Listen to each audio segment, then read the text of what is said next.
This episode is sponsored by Omaze, so you could win fat stacks, maybe a mansion, and help kids along the way. So more on that later. Right now, let's do the thing.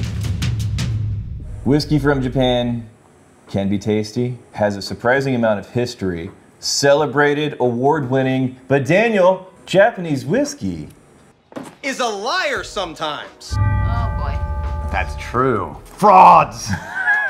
When it comes to being able to call something whiskey, there's a few broad stroke parameters that most countries abide by. A spirit made from grain, aged in a wood barrel. That's almost always oak, but there's a couple of exceptions with countries. They just say wood barrels.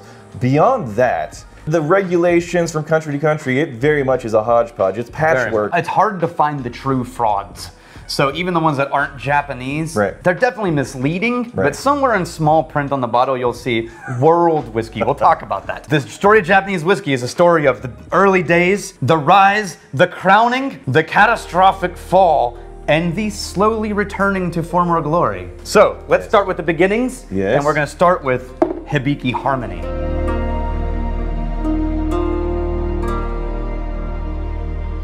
Hibiki, so in the early days, there was Shinjiro Tori, the head of a company that made a whole bunch of stuff, but none of it whiskey, but he had dreams to be a whiskey distillery. In spite of the people who weren't really a fan of it inside of his company, he persevered and put this massive investment into being a whiskey distillery. That was the Yamazaki Suntory brand, of which Hibiki is one of their lines. Now, Hibiki itself is actually a blend from whiskeys distilled in all of the distilleries they own, but it is 100% Japanese. So all Japanese. This is one of my favorite good blends in Japanese whiskey. Yeah. It's grain and malt, and it originally came out in 1989 to commemorate the anniversary of the distillery. So it's been around for a long time before people really started drinking Japanese whiskey.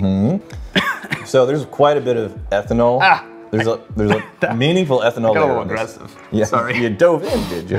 There's a very meaningful ethanol layer, but the maltiness shows up underneath. Yeah, it comes across as a little young to me. I think that's the grain. It's actually not that young. There's no age statement. No age statement. But 43%. I think that's the grain whiskey that's jumping to the top for you. Lemon.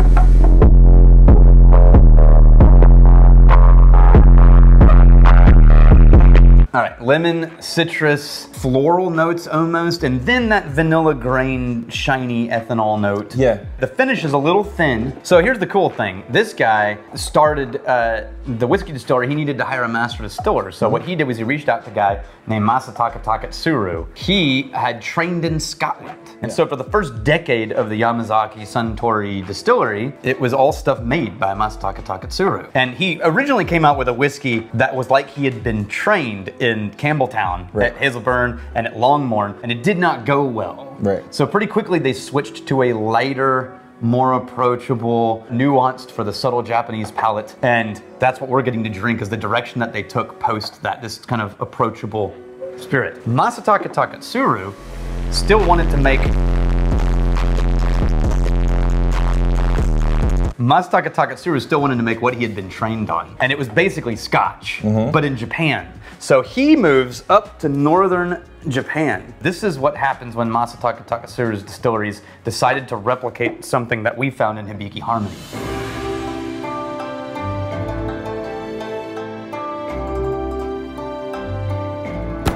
This became the Nika Distillery. Now this is all in the 1920s, but this is made on a coffee still. That doesn't have anything to do with coffee beans. It's the last name of the guy. Right. Aeneas Coffey was an Irishman who invented a version of a column still and patented it, and then it became the basis of all grain whiskey blends in Scotland, and then later he took one back to Japan. They still have one of the only functioning actual coffee stills in existence. 1830 that was designed. Wow. Right? This is their blend of the coffee still product. It's mostly corn. This is actually closer to almost like a Canadian or like a grain whiskey in Scotland. So I was about to say, there is a vanilla cream note that reminds me a lot of a Canadian nose. Absolutely. Yeah. It's got a little bit more richness coming from that vanilla cream. Basically, if you're into Canadian, you could really enjoy this. If it's not your scene, there's not a lot of like heft and weight. Yeah, because here's the thing, you put these two in front of me, and I'm thinking, oh, Japanese whiskey, it's world renowned, it's celebrated,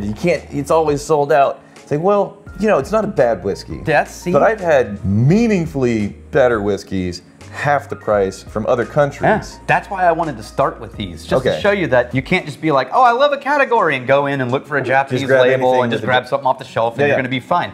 They make whiskey just like everybody else. There's things you're going to love and things you're not going to love. And keep in mind that the one that won Whiskey of the Year in 2013 Yeah. was a specific bottling of Yamazaki, not an entire accessible. No one's ever going to get to drink the one that won Whiskey of the Year. That was an interesting thing to learn in recent years. Whenever a distillery wins best whiskey of its category, well, they're submitting a very specific bottle from a barrel that they know is doing amazing things. Yep. And people rushed out to buy that brand. It's like, wait a minute, the variation from barrel to barrel. Yeah. That's not small. No. And when they start blending it all together, Right. it's a whole new ballgame too. Let's take on a new distillery that is actually Japanese. The first two legitimately Japanese. Legitimately Japanese, Okay. but just to show you that, like, you know, sometimes they blend and they do grain and it may not be your preferred palate. Sure. This is White Oak Distillery, and they also source and blend, but not this one.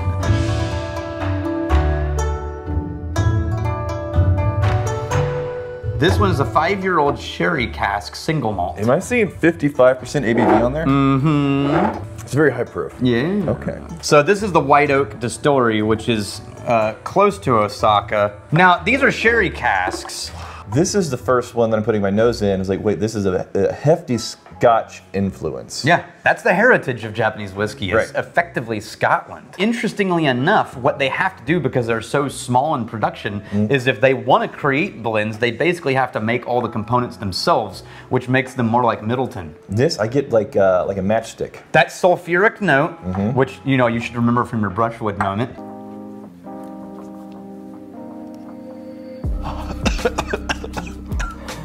I burned myself like 3 different places. All right. Is definitely a sherry marker for me. And then underneath that, there's a dark, fruity quality to it. Burnt almonds and dark fruit. That's beautiful. They make whiskey for 100 years effectively. And then all of a sudden, one dude who has a whiskey review Bible, Jim Murray, goes, hey guys, best whiskey in the world. Everyone in the world goes, what, Japan? They make whiskey? And then people start looking into it and discovering, oh yeah, there's 100 years of whiskey history in this island. And all of a sudden, everyone rushes to the shelves. You can't buy Yamazaki to save your life. Everything's vanishing. So they're like, well, just give me some Japanese whiskey, because evidently they make amazing stuff. And so all Japanese whiskey starts flying off the shelf, and a new thing happens, which is there's such high demand, there's now a reason for other players to get involved who may or may not be interested in authentic Japanese whiskey or transparency. They say it, but sort of vaguely, and this is where I think you cross into the line where it's like, look, man, you can say you're being honest, but when it's in the small print, that's lawyer shit. In small print, and you don't understand the implications of what that print means. Yes. So for example, Shinobu Pure Malt.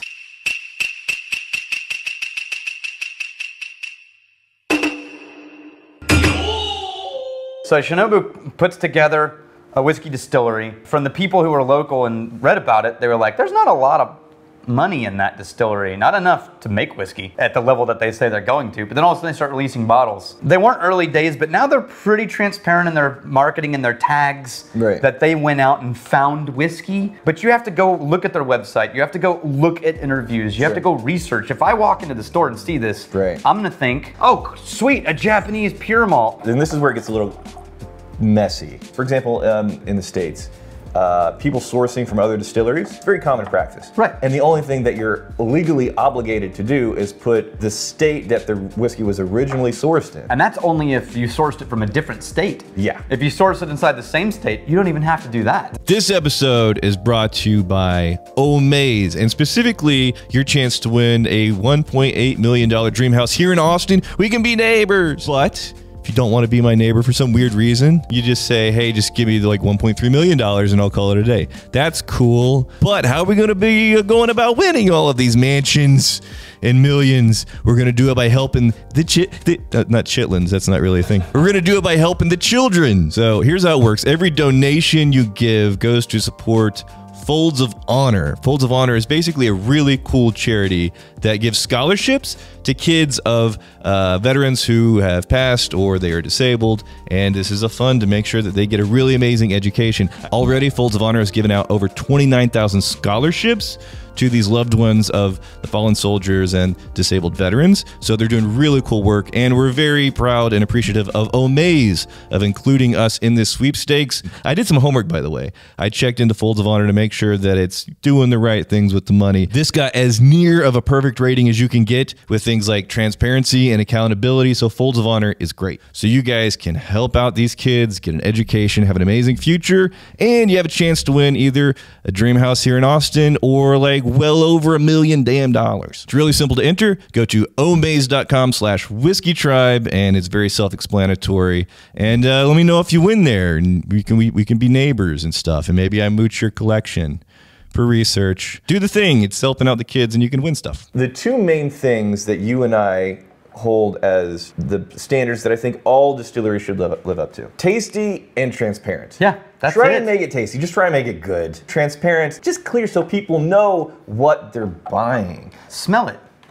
What do you smell? It's, Speyside Scotch. Yeah, it's a Scotch. Right? Yeah. And if you walk into a store going, oh, I finally got my hands on a Japanese whiskey, it's even Mizunara Oak, which it is, by the way. They finish. Yeah. They source it and tow it and finish it in Mizunara Oak. Yeah. You're going to think, oh, Japanese whiskey just smells and tastes like basic budget Speyside Scotch. So Monkey shoulder direction. let's get down to it. You'll see World Whiskey somewhere in that tiny print. Hold on. I gotta get in the light here. Yeah, man.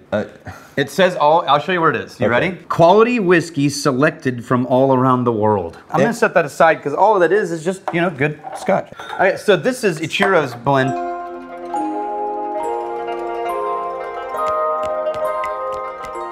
Now, the same thing on this label, this is worldwide whiskey. That's where you find out, right there. Now, they did use some of their own stuff in this, but then he went and sourced whiskey from other countries to blend into this release. It's a little confusing for people that are coming at it completely new because it's like, well, I guess they're distributing this all around the world. Yeah, no one thinks about sourcing because why would they need to? As far as they know, they're drinking Japanese whiskey. The thought that they should question its origin, All right, so that's decent Scotch mixed with some Japanese malt. If you want to do that, which I think is cool, like sourcing things and blending from all around the world. Yeah, it's fun. It's brilliant. You can make new things, you can explore new things. This is how you do it right. This is Yamazaki, it's a Suntory, right?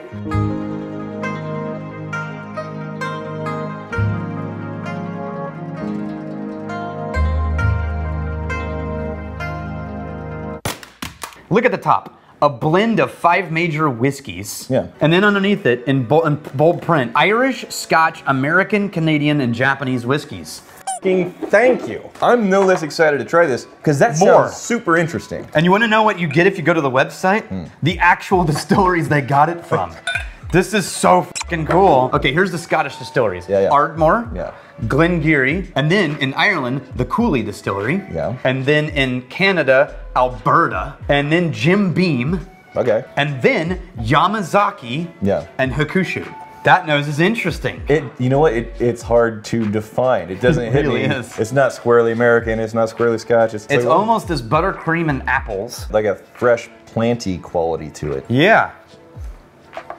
Oh, there's more smoke on the taste than I was expecting. There is more smoke. It's almost like a budget smoky blend. And this does taste a little flat. Not boring is the wrong word. Right. But it just doesn't have vibrance. It's got one really interesting note that kind of finishes with smoke. It doesn't come across as 5 different whiskeys. It's like you got collapsed it. Yeah, a little bit. What we're talking about right now, like trying to be more clear, more transparent about what's going on in the bottle with Japanese whiskey so people know what they're buying. It's not just repackaged Scotch. This isn't only a Japanese whiskey problem. But in Japan, they're actually making some really good progress. Finally. Right. They've been working on this for, I think, about a decade. Yeah. Because they realized this is not a long-term situation we can be in if we want Japanese whiskey to maintain credibility in the broader world stage of whiskey. So early days, and I'm going to pronounce his name wrong, but Mamoru Tsuchiya, maybe, is one of the, he's a whiskey dude. Right? A big deal in Japanese whiskey. And he, like us when we were talking about the Texas Whiskey Association, was throwing into this like, guys, we need some definitions. Because what happened was Japan labored in relative obscurity for 100 years, then got catapulted to the world stage overnight, and then all these other players rushed in and muddied the waters, and within a 10-year period, we watched Japanese whiskey go from haven't really had it to best in the world to I don't trust them. Right. I mean, that was really fast. There was only one way to solve this, is develop rules and tell everyone in the world about them. But no one was doing it. Yeah. And so he started initiating discussions about trying to create standards. Well, what we found out this year was that the official channels have decided, all right, we're putting together standards. In Texas whiskey, We just started this in the last 3 years. yeah, the last 2 or 3 years, Yeah. the Texas Whiskey Association began to think any body making whiskey can just put Texas whiskey on there. Yeah. Implying that, oh, this was made in Texas. And Often sourced from anywhere but. Japan said the ingredients have to be limited to malted grains and other cereal grains. Okay. All production has to happen in a distillery in Japan. All the aging has to be wooden casks and at least 3 years old. All the bottling has to take place in Japan with a minimum 40%. These are pretty much the same standards as Scotland right. and, right? whenever you have the rules and the regulations and the laws, you want clear definitions, but at the same time, whenever people start just putting all types of rules and regulations and restrictions, you very quickly get to a point where you limit creativity and flexibility to come up with new and interesting things. Let's talk about the last category of Japanese whiskey, and we're gonna drink it. And this is where we start to ask, should we really limit these things? Because there is a whiskey that in America is called whiskey, Okay. and it's called Ficano.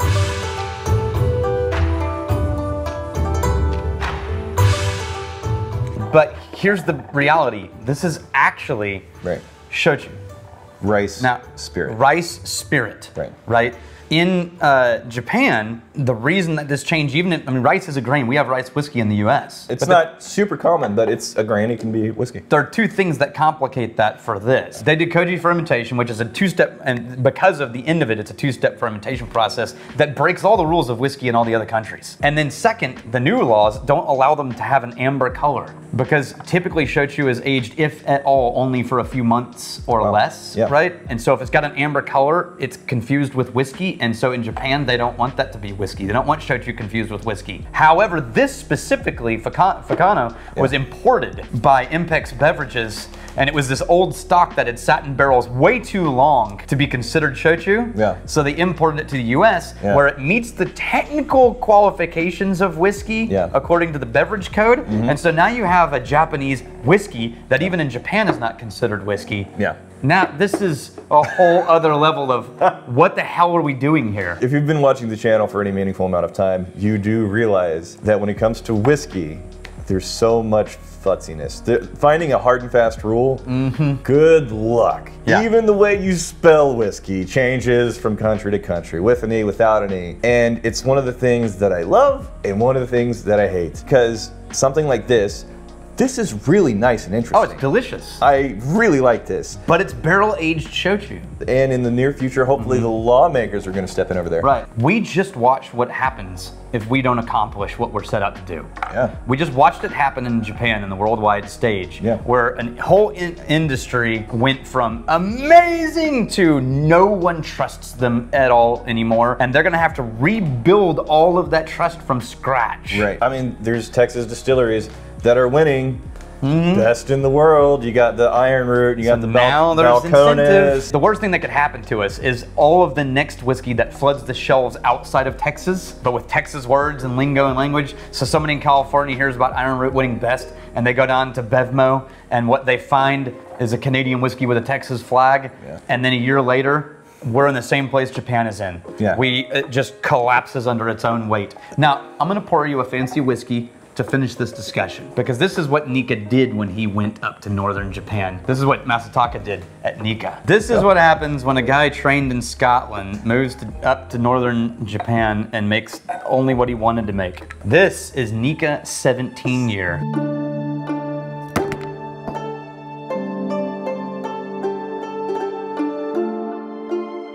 Now, this doesn't exist anymore because Nika has eliminated all their age statement lines. Okay, with this pour, I can tell from the nose. If it lives up to half of the nose, Oh yeah. I'm going to be very satisfied. Right. Just from the nose, I can tell this is a whiskey that can go toe-to-toe with some of the best whiskeys coming out of other countries. Absolutely. Yeah, so Musty, fruity. does Japan's reputation for being able to create beautiful whiskey, is that deserved? Absolutely. Yes, But unfortunately, there's a bit of homework you need to do to really make sure you're getting the real thing. I think the reputation is well deserved when it is actually Japanese whiskey at its best. Take a sip of that, because the palate lives up to the nose. Dude, it's better. Fruit, burst of smoke. Yeah. Finish in oil and wood and smoke, and then that little sweet tinge. Super balanced. At the same time, it's rich yet delicate. To have flavors that are that thick, but not heavy-handed. There's like a big wall of flavor, but there are layers that you can pick out. There's complexity there. I just want to say thank you for letting me have a Whiskey Nerd episode. Japanese whiskey is great, but you know the best thing to come out of Japan? Japanese game shows. Yeah, cool, Japan.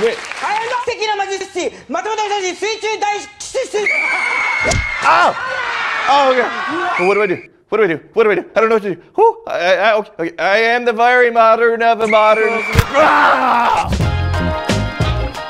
Thanks again to Omaze for sponsoring this episode. Go to whiskeytribe.com/Omaze to enter your chance to win like the big house and the money and help out the kids. It's good. Do the thing now. Thank you. Bye.